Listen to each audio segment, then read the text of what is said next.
G'day everyone, I'm Tim Thompson. Today we're going to do a bit of a review of a new Australian product that was sent to me from Michael Tame from Spiralfast. Remember, if you like this video, hit the little red button down there and subscribe, doesn't cost a cent. Stick around to the end because I'm doing a giveaway. I'm sending a pack of 10 Spiralfast to the best comment that I get on this video in the first 2 weeks after release. So let's do some plain wire fencing. I suppose before we start we better read the instructions. Yep, seems fair. Let's get into it.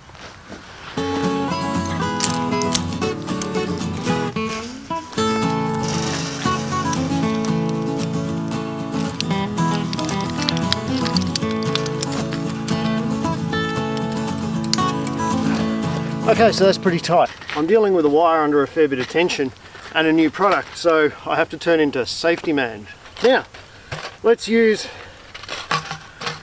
one of these Spiralfasts, and I'm going to start at the lever end of the strainers, and I'm going to place this around here and coil it on. Now the reason why I'm choosing to start at the lever end is because that allows me, while the wire's still not under tension here, to come out a fair way from where it fouls on the strainers.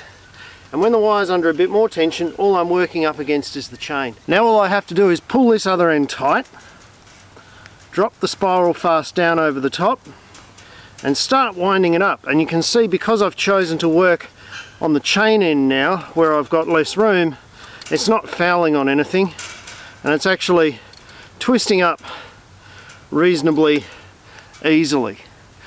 That takes about the same amount of time, maybe a little bit shorter time than tying a knot, and there's no special equipment required. Let's let it off while we wear these, see what happens.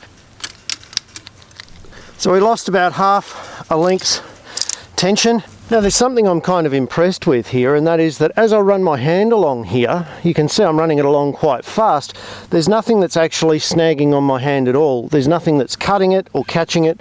It's got a lower profile than a knot or a gripple or even a crimp. And I think if you're using this in vineyards or something like that, and you had machinery going past it, say pre-pruning and stuff like that, there's nothing for the machinery to catch on and cause a problem with your wire. So I like that. That's really good. And for $1.60 per join, if you're running a vineyard, these might be a real go. Alright, so what exactly are these things? Well, if we open up the packet, you'll see they're a piece of wire with a flat bit in the middle, twisted that way on that side and that way on that side.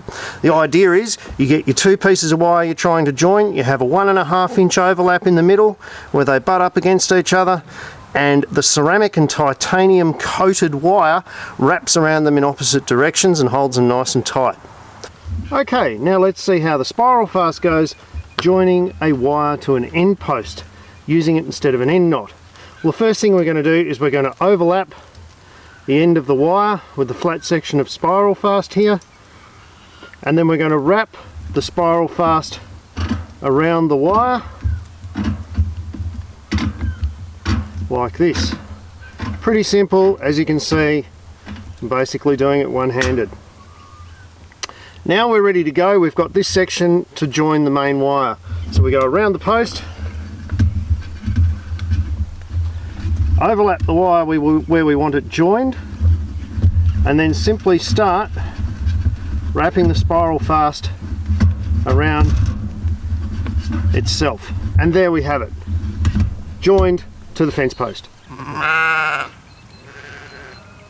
Really? Like anything, there are some situations where I don't think the Spiralfast is the ideal option. You can see I've used gripples on joining this sheep mesh together because I've got a very small fiddly area to work with when I'm straining the two sections of sheep mesh together, and a gripple is just so easy to use, and they're under reasonably low tension, they're short, they're just a better choice. So I don't think the Spiralfast is the go-to option in all cases, but I don't think the gripple's the go-to option in all cases either. I think for a well rounded out toolbox, if you want to use some gadgets to make your life easier, there are places for the Spiralfast. Sheep mesh is probably not one of them.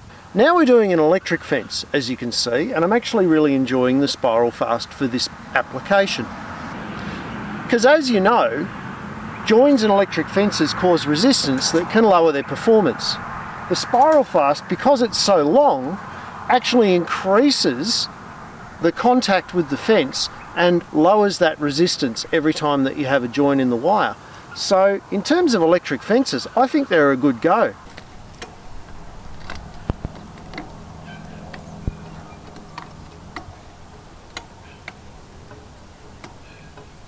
That's pretty easy. And you don't lose much tension when you undo it. The good thing is also, because this is an electric wire, I'm going to leave it reasonably loose. If it stretches over time, all I have to do is put my strainers on here and pull it together again. So the Spiralfast has done a pretty good job joining wire and making it really tight. It was easy to use and quite effective and cheap. Now they reckon it's pretty strong. Let's try that out. And now for the torture test. They reckon the Spiralfast is pretty strong, so we're going to pit it against its biggest competitor, the Gripple, using this 12,000 pound winch and that tree.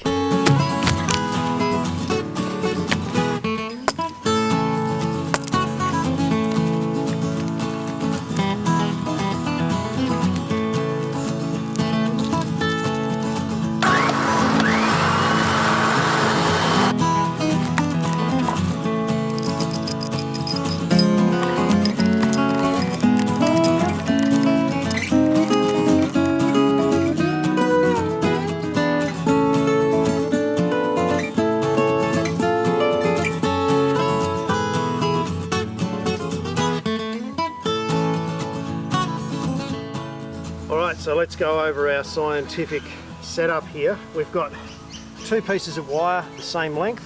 One's joined with a Gripple, one's joined with a Spiralfast. We've got this piece of timber attached to the tree with a 10-ton towing strap.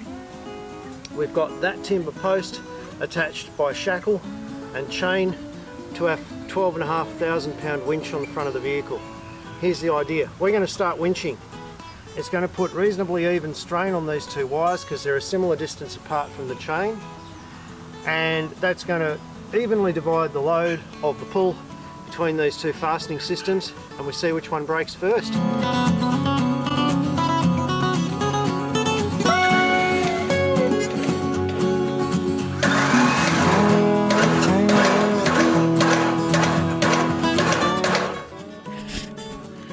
I've got to say something. Both the joiners are pretty good.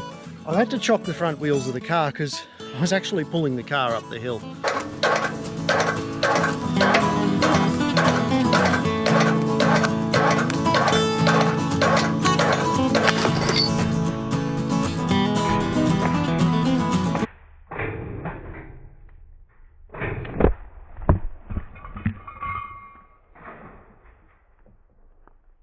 If we have a look at the Gripple, you'll see that it's actually pulled through.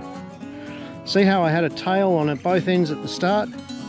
Well, now that tail has pulled right up into the Gripple, so it did lose tension and it was moving. Let's have a look at the Spiralfast in the same way, and you can see that the overlap in the Spiralfast is still the same as when we first set it up. So out of the two, I believe before the post broke, the Gripple had started to give way. Look at it disappearing into the Gripple there. Now there's no way I could have cut that off to cheat. That's just what's happened. It's pulled through. So, as a result, I think we can declare the Spiralfast a slight winner in this strength test. Hope that was helpful, guys. Now to the giveaway. The person that leaves the best comment about the funniest experience they've had in fencing in the next 2 weeks gets 10 Spiralfast wire joiners sent to them in the mail.